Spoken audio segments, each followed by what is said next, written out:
এদিকে কাঠুরিয়ার মা ও তার টেকো বউ পাশের গ্রামে টেকো বউয়ের ভাইয়ের বাড়িতে আসলো। ভাইজান, ও ভাইজান, কই তুমি?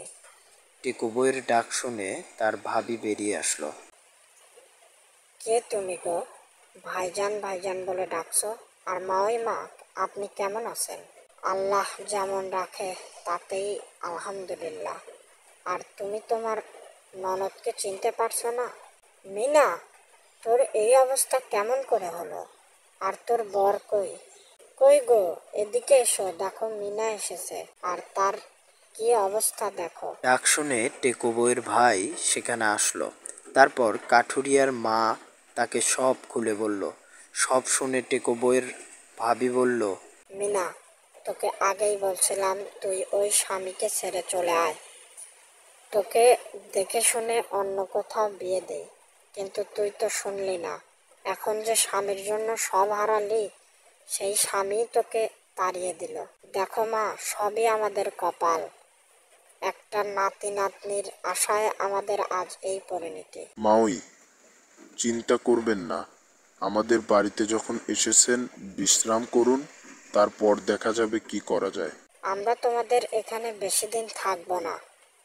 আমার একটা কাজের ব্যবস্থা হলেই বৌমাকে নিয়ে চলে যাব। কালই মিনা আর আপনার একটা কাজের ব্যবস্থা করে দেব। আর কোথাও যেতে হবে না। কাজ করে টাকা দিয়ে আমাদের বাড়িতেই একটা ঘর বানিয়ে থাকবেন। মিনা, তোর ভাবি ঠিকই বলেছে, এই বাড়িতে তোরও অধিকার আছে। কাল থেকে তোকে ওই পাশে একটা ঘর বানিয়ে দেব। পরের দিন সকালে টেকো বউ ও শাশুড়িকে নিয়ে টেকো বউয়ের ভাবি সেই গ্রামের জমিদারের বাড়িতে নিয়ে গেল এবং জমিদারকে সব খুলে বলল।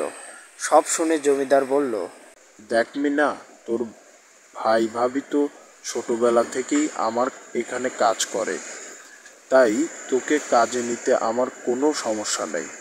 কিন্তু একটা কথা মনে রাখবি, সকল কাজই কাজ, কোনো কাজকেই ছোট বলে মনে করবি না। টাকা পয়সা নিয়ে কোনো চিন্তা করবি না। জমিদার সাহেব, আপনি তো জানেন আমাদের একটাই ঘর। আপনি যদি কিছু অগ্রিম বেতন দিতেন, তাহলে মিনাকে একটা ঘর তৈরি করে দিতাম। ঠিক আছে, যাওয়ার সময় টাকা নিয়ে যাস। তারপর তারা বৌমা ও শাশুড়ি মিলে জমিদারের বাড়িতে কাজ করে কোনো মতে চলতে লাগলো। এদিকে কাঠুরিয়া তার শাশুড়িকে নিয়ে তার বাড়িতে আসলো। তাই দেখে নতুন বউ খুশি হয়ে বলল, মা, তুমি এসেছো? কেমন আছো মা? আমি ভালো আছি। আর তোমাকে দেখে আরো ভালো হয়ে গেলাম। বিশ্রাম করবে, চলো। আর তুমি বাজারে যাও, বড় মাছ বড় মুরগি নিয়ে আসবে। নতুন বউ ও তার মা ঘরে চলে গেল। আমার মাকে আর বউকে তাড়িয়ে এখন তার মার জন্য ভালো মন্দ বাজার করতে বলছে। শুধু একটা সন্তানের জন্য আজ আমি এই অন্যায় সহ্য করছি। আল্লাহই জানে আমার মা আর বড় বউ কোথায় আছে, কেমন আছে। কি ব্যাপার, তুমি এখনো যাও নাই? যাচ্ছি যাচ্ছি। তাড়াতাড়ি যাও, আর ভালো বাজার করবে, না হলে কিন্তু আমার মান সম্মান কিছু থাকবে না। কাঠুরিয়া বাজারে গেল, বাজার থেকে বড় মাছ ও মুরগি নিয়ে আসলো। এভাবেই নতুন বউ প্রতিদিন তার মাকে ভালো মন্দ রান্না করে খাওয়াতে থাকলো। আর এইদিকে কাঠুরিয়ার মা হঠাৎ একদিন অসুস্থ হয়ে গেল। এতে টেকো বউ আরও দুঃখে পড়ে গেল। সকাল সন্ধ্যা সে তার শাশুড়ির সেবা করত আর দিনে জমিদারের বাড়িতে কাজ করত। এমন করে চলতে চলতে একদিন টেকো বউয়ের ভাই ও ভাবি অসুস্থ হয়ে যায়। তারপর তাদের সেবা যত্ন করে জমিদারের বাড়ি কাজ করতে যেতে দেরি হওয়ায় একদিন জমিদার বলল, কিরে মিনা, তোর ভাই ভাবি কাজে আসছে না, আবার তুইও কাজে দেরিতে আসলি। জমিদার মশাই, তারা তো সবাই অসুস্থ। একটু সুস্থ হলেই ভাইজান ও ভাবি কাজে আসবে।